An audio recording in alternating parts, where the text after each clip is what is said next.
Buenas tardes, mi nombre es Heriberto Quintanilla y con mucho gusto hago este pequeño video para comentar lo aprendido en la clase de estrategias de planeación fiscal internacional de la profesora Claudia Rambide. Bueno, empezamos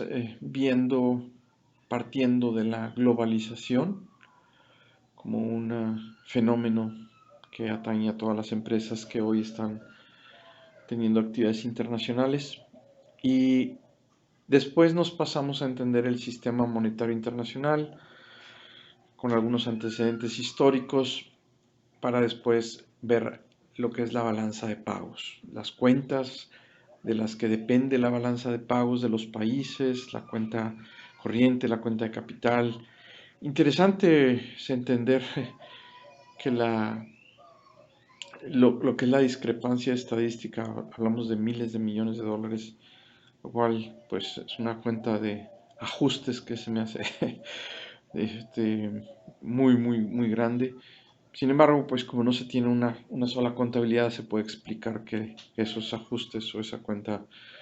de discrepancias estadísticas sea tan enorme. Pero no dejó de llamarme la atención que esa cuenta los montos que ahí se manejan son muy grandes. Después pasamos a lo que es la cuenta corriente, que va muy ligada al tipo de cambio. Uno de los factores que afectan la cuenta corriente es el tipo de cambio y cómo los países tienen mecanismos para poder balancear el tipo de cambio, mantenerlo estable cuando es un tipo de cambio, por supuesto, flotante, dinámico, como es el caso de México en estos momentos. Entonces, ¿cuáles son los mecanismos que los bancos centrales tienen para poder estabilizar, estabilizar la balanza de pagos, la cuenta corriente y el tipo de cambio? Después ya empezamos a hablar de los mercados internacionales, mercado de divisas, mercados internacionales de dinero y capital, con todas las instrumentos que se han venido creando, evolucionando a raíz del éxito que se ha tenido manejar grandes volúmenes de dinero a nivel internacional, que pueden ser de compañías internacionales que tienen excedentes, los cuales están buscando invertir esos excedentes para ganar en productos financieros, o puede ser también de grandes compañías que requieren un capital financiado para proyectos también muy grandes. O en el peor de los casos también compañías que necesitan financiar su capital de trabajo para poder seguir operando.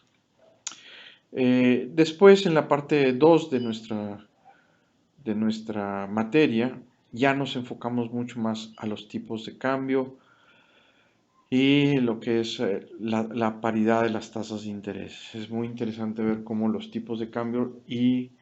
son compensados por las tasas de interés que los países pueden ajustar para que al final del día, ya sea con una moneda o con otra moneda, el dinero que quien invierte tanto en un, en una,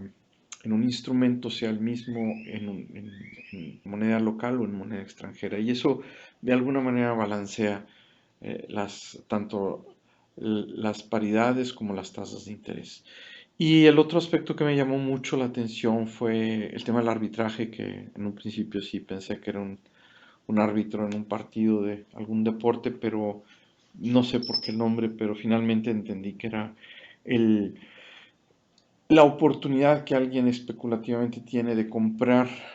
barato y vender caro al mismo tiempo por la diferencia que hay en esos ajustes. Lo cual en todo caso y en cualquier momento los mercados internacionales están muy atentos a cuidar que no exista ese tipo de fenómenos llamados arbitrajes. Muy bien, después ya pasamos a lo que son los instrumentos derivados. Si en la física la velocidad, la derivada de la velocidad es la aceleración, en las finanzas internacionales, pues los forwards y los swaps son los derivados de productos financieros más sencillos como un préstamo, sí, un crédito. Entonces, vimos extensamente todos los tipos de instrumentos derivados que se fincan sobre un activo que no es propiamente el crédito o el préstamo, sino sobre un activo que bien puede ser el tipo de cambio, puede ser algún otro activo. Y precios de los insumos internacionales, commodities, etc. Y después hablamos ya de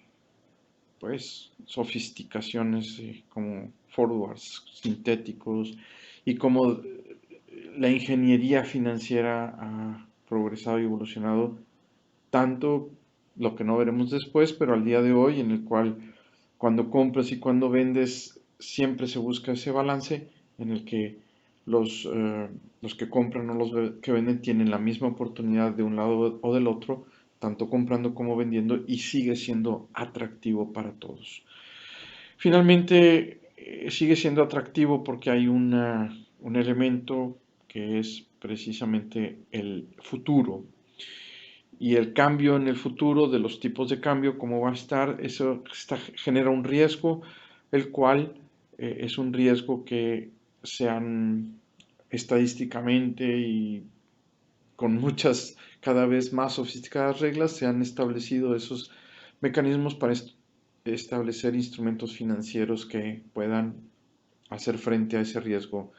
cambiario que tienen eminentemente todos los países que estamos en desarrollo y cuya economía no está tan estable aún. De tal manera que regresamos otra vez al ámbito de las empresas y cómo las empresas tienen instrumentos, ya no en el mercado internacional, ya no en los países, sino regresamos al ámbito de las empresas y vimos cuáles son los instrumentos a los cuales las empresas tienen acceso para poder cubrir esos riesgos, lo cual no es barato, lo cual tiene un precio, pero al final del día, si la empresa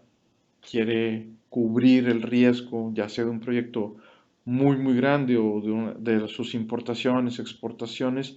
sobre todo en nuestro caso, nuestro proyecto final, por ejemplo, en Arca Continental, cuyos insumos